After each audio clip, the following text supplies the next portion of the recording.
What's going on, guys? Welcome back to another video. In this video I was exploring the differences between Tidespray farming and current content.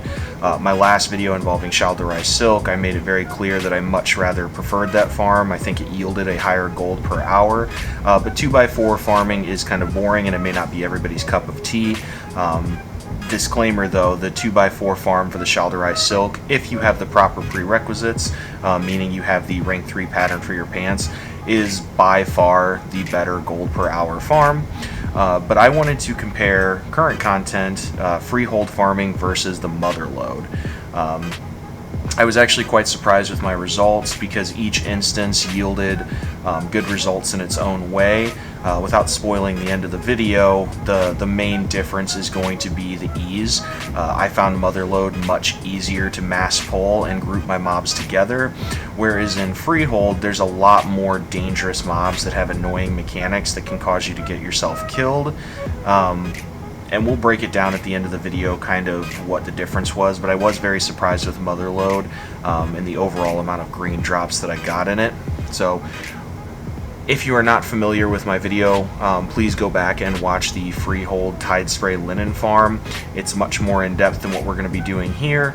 Everything you'll see in that video is going to be needed in this, including Azurite essences or any Azurite specific traits on gear that you may use, as well as the overall gist of how to do things. So if you've missed any of that, please go back and watch that video. And without further ado, we're going to get right into it.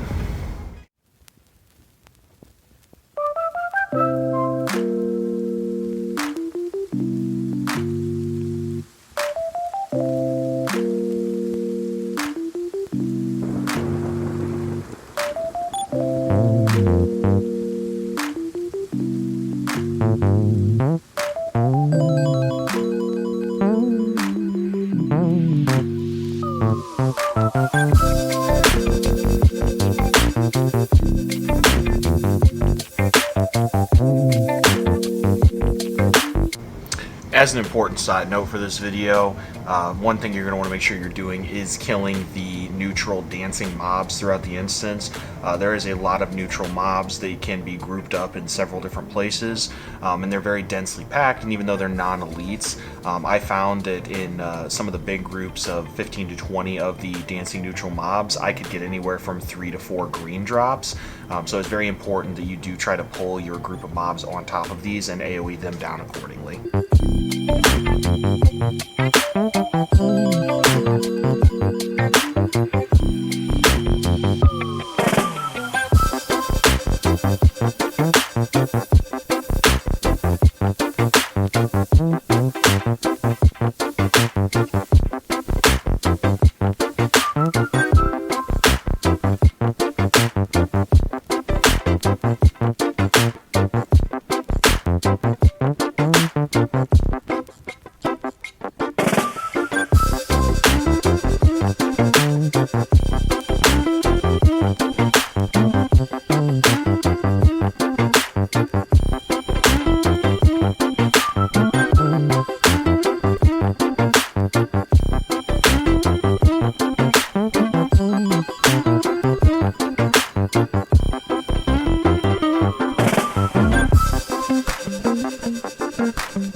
In this upcoming poll, this is a great example of grouping those neutral mobs together because it yielded quite a bit of extra loot just on top of everything, whether it be raw gold, Tidespray, deep sea, or greens.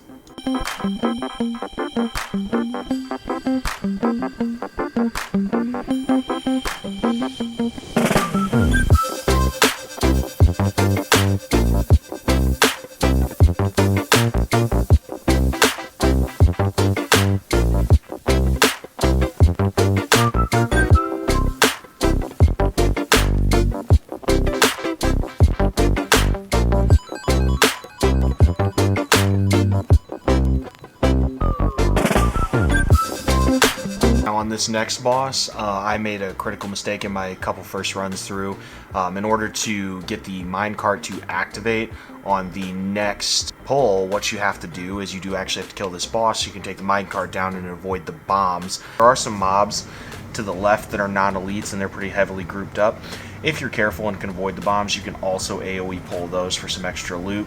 But during this gauntlet, you're going to want to run all the way up to the boss, drag all the mobs there, and AoE them down while killing the boss simultaneously.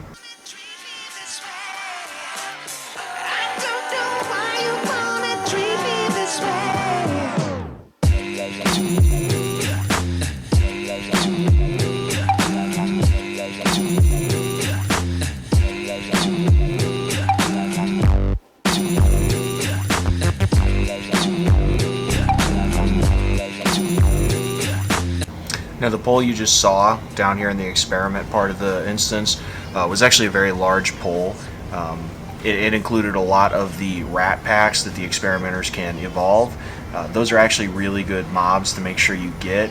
Even though they don't drop the silk, they have a high chance to drop greens. In fact, this pole was so big, you'll notice I'll have to do 2 different loot sequences in order to actually get all the items off it. So this is one of my favorite parts of the instance, and it's really where Freehold doesn't hold a candle, because I was able to pull such a large, dense pack of mobs and kill them quickly without really having to worry about dying, because the mobs aren't nearly as dangerous as they are in Freehold.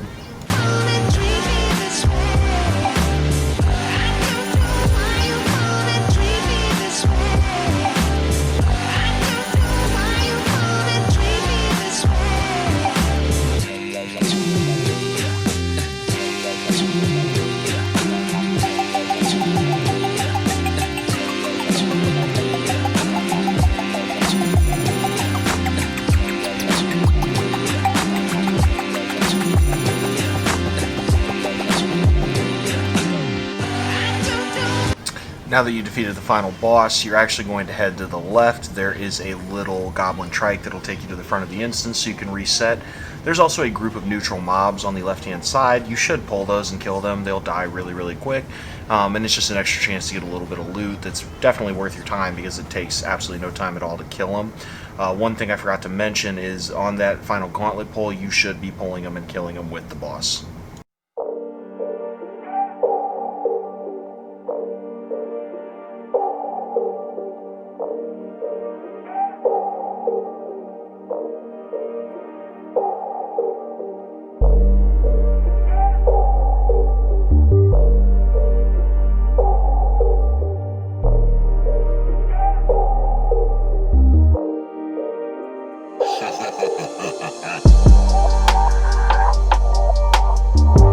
Alright guys, so you can see on the right hand side of your screen, this was the breakdown for the 1 hour, actually 45 minutes of farming the materials and the roughly 14 minutes to craft and travel. So my starting gold was 55,413 and 53 silver. I acquired 635 Tidespray linen, 66 deep sea satin. During the scrapping of all the green items, I acquired 6 expulsum, which was very surprising. I noticed a much higher chance of green drops in this dungeon. I crafted 33 of the pants for 1,350 gold and 38 silver. Using the expulsum and the satin I got, which is another main component to why you want to be a tailor for this farm, I crafted an embroidered deep sea bag, which sold for 2,400 gold on my server. Some random items that I got from the scrapping was the moonlight ore and the questionable meat, which sold for a total value of 188 gold. Not bad, you know, just kind of a little bit of extra icing on the cake, if you will, similar to the vendored items or raw gold. Speaking of which, I totaled 2,318 and 4 silver. My cost input, which we talked about in my last video, is much higher for Tidespray farms because nylon thread is so much more expensive, and these crafts require quite a bit of it. I got 660 nylon thread for a total of 316 gold and 8 silver, and that was my cost input. All said and done, it took me about 59 minutes, and putting everything together, I got 5,939 gold and 62 silver per hour, rounded up to 6,000 gold per hour. Finishing notes for this farm, some things that I noticed is if you have the time to dedicate to this farm, I noticed an increased amount of green drops, substantially more than I got in Freehold. I will say the Freehold farm yielded much higher Tidespray linen, which is a higher raw gold profit, but with the large amount of greens, you're getting the expulsum farming in order to make the embroidered deep sea bags is much more viable. So I think if you put a longer amount of time in this, 2 to 3 hours, you could actually see that gold per hour dramatically increase. So in short, if you have the time to do Motherload for a longer period, because you're not going to meet your instance lockout, I think you will make more gold in the long run. And it's a much easier dungeon to do, in my opinion. The mobs in here, especially if you're running at the proper item level, are less dangerous than the mobs in Freehold. I noticed less overall damage. I could pull with greater mob density, and I didn't have to worry about long-range knockups and everything else outside of the first couple trash mobs in the instance. There's also a chance that you're going to kill some of the bosses in this instance, which you do not mess with in Freehold, due to the role-playing events that take place. It's just not worth your time, or the fact that the first boss despawns a lot of the trash in the instance. It's actually worth your time to occasionally kill the bosses in this instance if you can pull them with a rather large trash pack, like the second boss in the instance, and occasionally loot a blue item, which is going to give you some embroidered deep sea satin during scrapping if you get a cloth item, or some other goodies, as well as increased expulsum drops. So I hope you guys enjoy, and look forward to my next video. Peace out.